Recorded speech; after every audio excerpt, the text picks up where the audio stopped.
Welcome to Ask the Attorney, brought to you by the Law Office of Chris Doscotch. Good evening, everybody. I'm Eric Green. We're glad to be back with another edition of Ask the Attorney. The program we did recently on workers' comp drew such a large response, more calls than we ever had. We thought it best to do more on that topic, especially with some changes that make it tougher for the worker. We are here to take your calls, answer your questions. So please give us a call, 698-3742, 698-3742. And remember, if you ask your question on the air, there's a much better chance of being able to ask a follow-up question. Again, the number 698-3742. We would love to hear from you. And with us again to lend his insight and years of experience on this very sensitive subject is attorney Chris Doscotch, who has his practice on Knoxville in Peoria, and it's great to have you back with us. Thanks. So I mentioned things are getting tougher for the worker. How so? Well, you've seen these commercials about the changes in 2011, and over the last several years, it's kind of been gaining momentum. Some of the politics in Springfield, there's a lot of pressure to reduce compensation costs, and so I've really started to notice it the last 6 months or so in business in terms of time expenditures on cases, more cases denied, seeing more cases, lost, and people coming in with, in trouble. And if you have a work case and you're not working and the case is denied, you don't have a check coming in, it's a pressure situation. When you say more cases are being denied, is it because the person who is injured is taking a little bit too much time getting their stuff in order? We had talked about it, and we had the a graphic where we had talked about some of the lowlights for the problems that we're having, and some of those issues are people agreeing to go to the company doctor when they don't have to.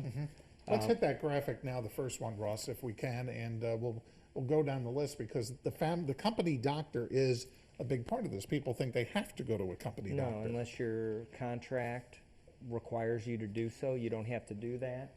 Delays in medical treatment is another one. I mean, let's put a worker in a situation where, there's been some layoffs, you're a little bit nervous to report a case, your job's hard, you're hurt, if you don't want to report everything that's going on, and so you're hesitant to go to the doctor.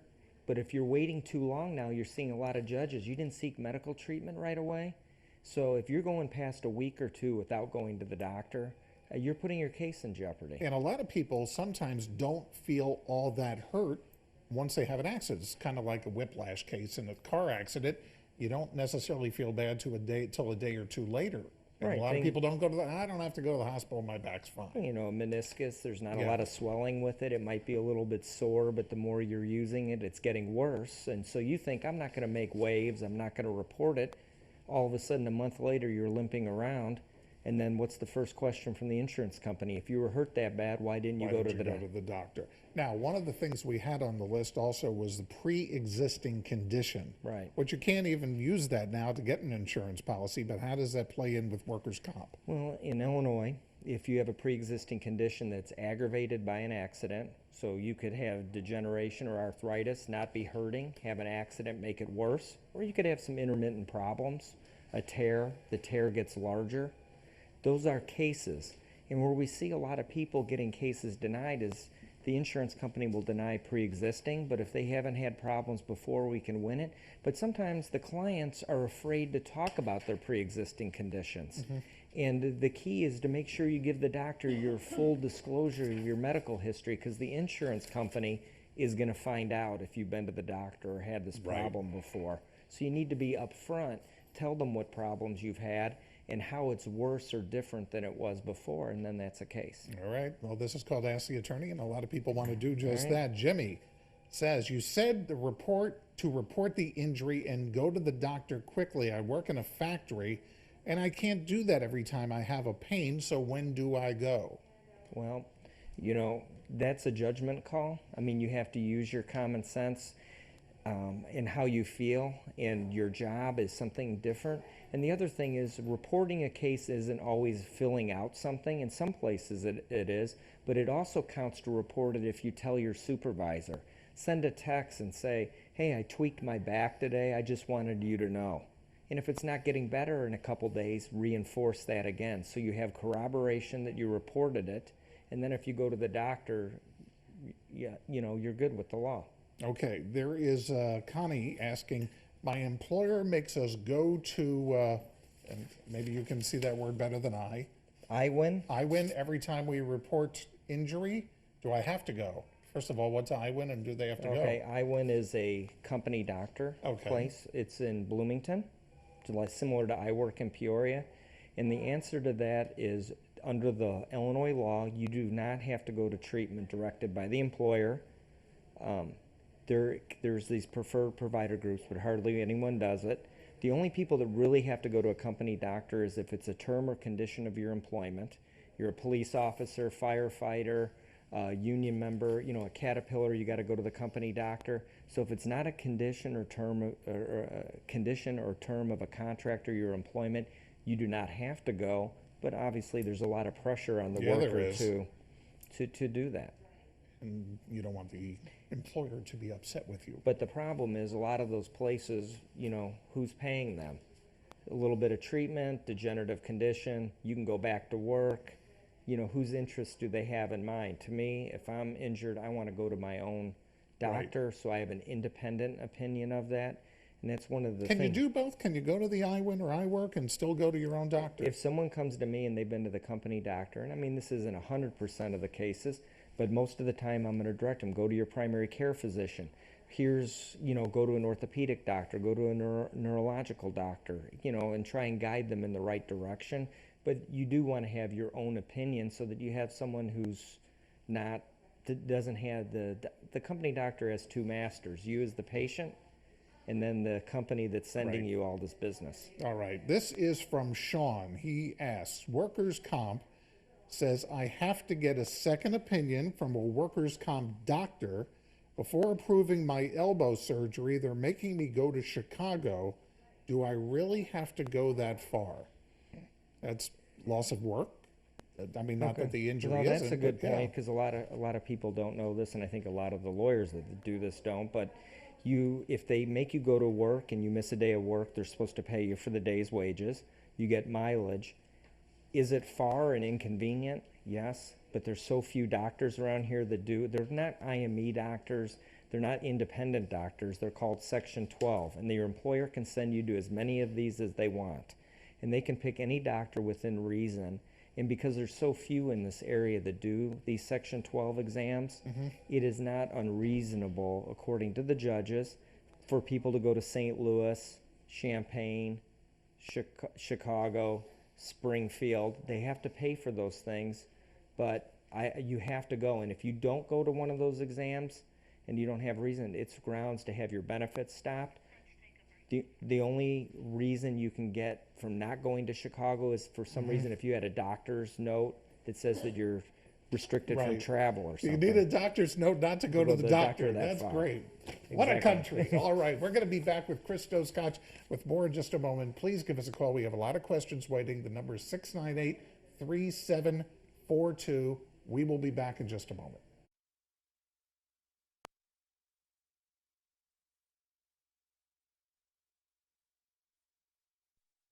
We are back with Ask the Attorney, and the attorney is Chris Doscotch, whose practice is in Peoria on Knoxville. And again, we are talking about workers' comp. The phone number is on the screen, 698-3742, and we hope you'll give us a call because this is a very important subject to a lot of people, including Bruce.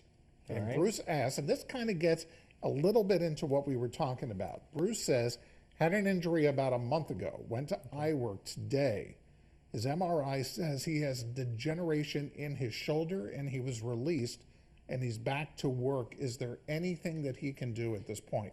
Well, first I would say you can't be thrown off by there being degeneration on an MRI, because if you're older than 23, you probably have some degeneration in your joints. That's life.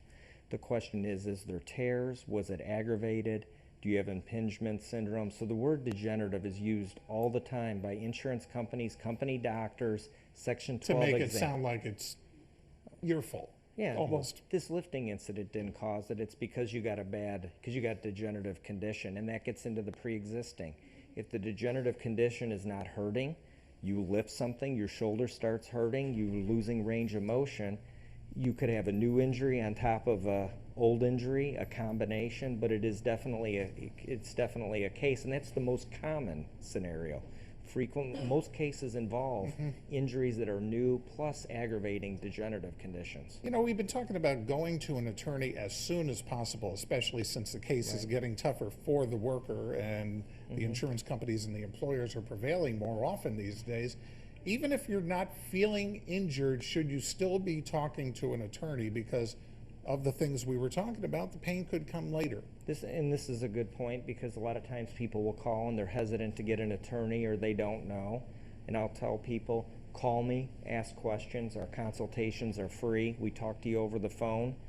I could give you advice, and if something comes up later and you need a lawyer, I would rather have been guiding you through this process before rather than making these decisions, because right now, a bad decision in reporting or how you report an accident, not getting to the doctor, some of these things can really have some severe consequences for your case. So I'd rather be involved early in the case and say, hey, call me. If you need me, we'll still be here. And that's the smart way to go. And at least that way you're not playing catch up, and you can guide the client in the right direction. Right, an aggressive lawyer isn't someone who screams and yells. It's someone who's... That's called a parent. Right, it's someone who's proactive and thinks ahead, and that's a proactive way. If you come in after making some of these errors, then we're reacting, and then that puts us at a deficit in the case. Okay, let me go to a question here from Paul. His wife was hurt 8 years ago. They have not settled the case. They say, the company I would assume, or the insurance, say there's a cap on how much her claim is worth, even though she was injured before laws changed, which you're talking about 2011. The case is filed. Now what? Well, it depends on, the type of injury. Even before 2011, there are maximum limitations for payments. But I mean, for example, if she's permanently disabled, the cap is you can collect a check the rest of your life, or if it's a wage differential. Now, if it's a specific body part, each body part has a percentage, and there is somewhat of a limitation. So it would depend on the facts of the case. The judge just can't write down any number. So the best way I'd say that there is guidance for the type of award, how much that cap or guidance is. Okay, we've got Gwen on the line right now. And Gwen, good evening to you. And what is your question for Mr. Doscotch here? Well, my question is tonight, what happens if you file a workman's comp claim and the company that you work for fires you after that? What is your recourse after that? Well, there's two answers I'll give you. I do not handle employment discrimination. We've dealt with this before. This is a very frequent problem. On the work comp side, the case continues and they have to pay you your medical and your off work pay, and you're entitled to settlement. Whether you're wrongfully discharged or there's some type of discrimination for filing a case or some other reason, that could be sorted out through the EEOC, the Illinois Department of Human Rights. We refer lawyers frequently to other firms for employment, to look at to see if there's other discriminatory acts. So just because they fire you and have a case doesn't make that illegal. You have to look at the facts of each claim, but it does not affect your right to, they can't end your work comp because they've terminated. When did that happen with you? No, it happened actually with my husband several years ago, and he's having an issue right now with another company, and that's just something that worries me at this point in time. Time for an attorney. Thank you, Gwen. Gwen, thank you very much, and best of luck. Thank you. All right, let's go to Renee. She got hurt February 29th at work. She's still off work and has not received any benefits. It's 7 weeks now. How can they do that to her? Is that even legal? Well, I mean, to say whether it's legal or not, you have to know the facts. Like we were talking earlier, there's more cases that are being denied. If they have a legal basis for doing that, then a judge decides. That's our system. There can be two sides to it. But if you have a case that occurred at work, arose out of your employment, during the course of your employment that's caused by an injury, they should pay you. They have 14 days by law that they're supposed to get a check to you. Whether that is a case or not a case, you have to speak to a lawyer, and I wouldn't let it go any longer because it takes a while to get the records in and your case started. So before we could even get you to a judge, it may be another 30 or 45 days just because of the system. So that's why it's important to get to a lawyer right away. Any employers ever hire you? Well, I'll take the fifth on that Okay, one. well, here's a question from an employer. All right. That's why I asked. Ronald asked. He is an employer. If an employee is hurt while they're under the influence of an illegal drug, is he liable? All right, that's another law change, okay? And that's not the type of work I would ever do for an employer. I would be on the side of representing the worker. Right. But to give not to give too much advice to the other side, which is what I was saying, the law is, it changed in 11 now that if you do have a substance and then the burden goes to the person that was injured to show that it is not a cause of the Job injury, itself. the injury itself. So the burden's higher on the injured person to show this isn't a cause. That's a shift from the way it was before, and that'll be very case specific. So if you're intoxicated and driving and cause an accident, that's probably going to be a problem for the worker. Can the employer who's facing a claim from an injured worker insist on drug test to make sure that they were not No, under the influence? not unless it's a condition, like if you're a truck driver Right. or, certain professions, you're required to have drug testing or you've contracted to do that. Otherwise, you do not have to have a drug test. But a lot of times people go to the emergency room and the blood alcohol's taken or blood's drawn. And so it gets done anyway. Interesting question here from Susie. What happens if the company for which you worked closes and you have an ongoing work comp case?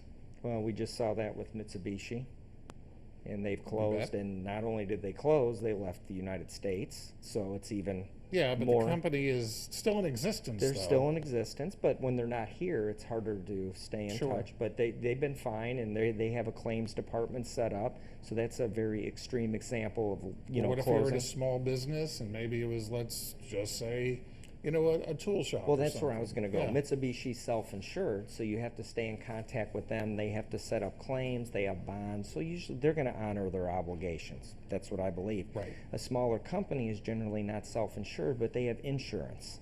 So their insurance company has to continue to insure the risk.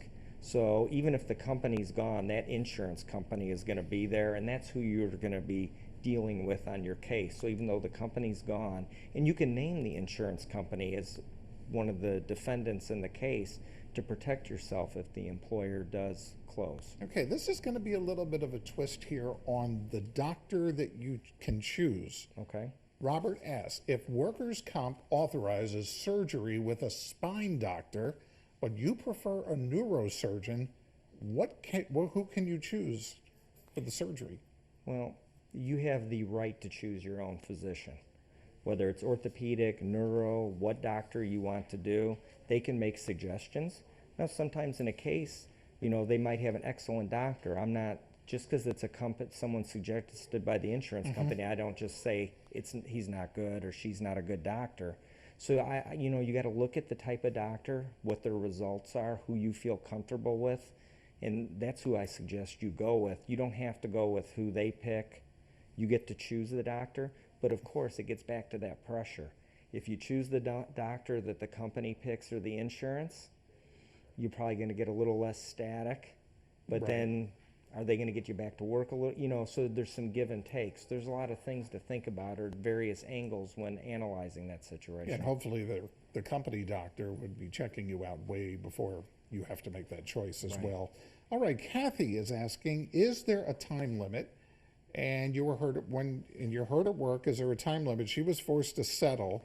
She realizes she shouldn't have settled. Can she do anything about it now? Okay, the time limits are reporting within 45 days, filing a case in 3 years generally. What she's talking about there is when you have a settlement, if it closed out all your cases, claims for that accident, then you cannot reopen that case. So the only way you would have any type of right to any recovery is if you had a new accident that aggravated the pre-existing condition and you have a newer condition or new time off work, and that's fact-based.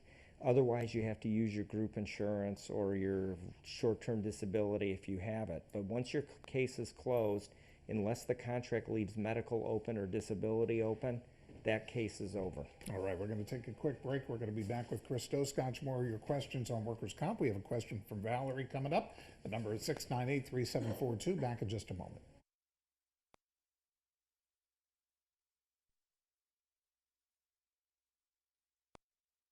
Six nine eight 3742, the number for Ask the Attorney. We're back with Chris Doscotch, and Steve is on the line. And Steve, you used to work for a construction company, I understand.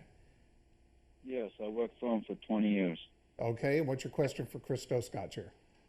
Well, I started having some issues with my shoulders, my wrists, my elbows, and so on. So I decided to leave the construction business and get into another line of work. And I feel a lot better, but I just can't do what I used to do. My shoulders hurt if I try to, work the homestead. I was wondering how long I had to be able to go back to that construction company and have them deal with the issues that I have.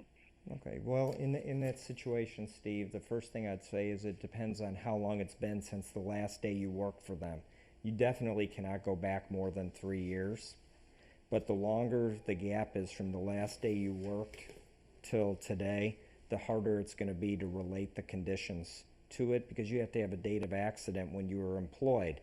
So if your shoulders and wrists hurt from cumulative trauma or repetitive trauma over the years, which is very common, but the closer you are to the time that you stop working, the better the chances in the case. And we were talking earlier, Eric, before we came on, about cases being denied, Steve. And in these cases for clearly repetitive shoulder, elbow, wrist, construction, they're going to cause those types of problems. But the longer that gap is on these repetitive claims, the more these cases are being denied more and more by the judges. So it's important that you get there earlier. Plus, Steve, you also have a new employer, which also, I don't know if it's an employment situation. Then they'll say, well, this new employer contributed to it. So it would be something. Even if it's a totally different type of job and not as labor intensive. Right, it would have to depend what it is, Steve. So I would recommend that you talk to myself or someone about the situation, and we can give you some more specifics on it. Okay, and always remember, do it as soon as you can. You don't want to wait too long. Steve, thank you. Thank you very much. Best of luck to you. Okay, thank you. Thank you very much. Valerie's question here: if workers' comp sends you for a second opinion before surgery, and they say it's not work related, but the first doctor says it is, where do you stand? What can you do? Well, if it's the first work comp doctor that says it is, and then they hire a second doctor to say it isn't, hopefully you have a lawyer and your lawyer gets you into court right away, because in that situation, unless there's some type of new amazing evidence, the judges and the system don't like when the insurance company is doctor shopping. Well, we don't like this opinion, so we're going to get somebody else. So usually in that situation, if you push the case early, be proactive, that you could get that decision turned around. What if the doctor is her choice in the first place? The doctor wants to do the surgery, and then the company's going, we're sending you to this other guy, woman, who says, hey, you don't need the surgery. It's the battle of the experts. We go take a deposition where we get the doctor's testimony or the report. The client testified, the employer witness testifies, and then a judge has to decide, is the condition work-related? Is the surgery appropriate? If the judge says so, the judge orders it. If it's not appealed, then that's how you go through the system to get them to pay for something when you have two doctors disagreeing. Okay, for a worker, biggest mistake they make out of the gate with a case like this, if they're injured at work, is it just waiting and not talking to an attorney when, the company's got attorneys? To me, right now, the most important piece of evidence in any case is that initial medical record or report, because the judges rely on that the most. You haven't sought any counsel yet. So how it's reported, what happened, how did that fall occur, what caused you to fall, your pre-existings, when you felt the pain, how it came about. It is so important, that initial history in the medical records. And so even if you don't hire the lawyer right away, like we talked about, at least talking to someone about how a repetitive trauma case is reported, it's so important that you give those details that I think more than ever that happens at the outset. And of course, in a case like this, the attorney does not take money until everything is all Correct. settled. If we lose, That's what we people don't, need to. Yeah, we don't recover anything, and we free consultations and try to help everyone. All right. Ask the attorney, Chris Doscotch. again. Thank you so much for coming in. This is quite a subject, and call an attorney if you've got an issue, whether it's Chris, anybody else really. It's important to get an attorney as quick as you can. Thank you for watching, and we will see you again next time. I'm Eric Green. It's been a pleasure.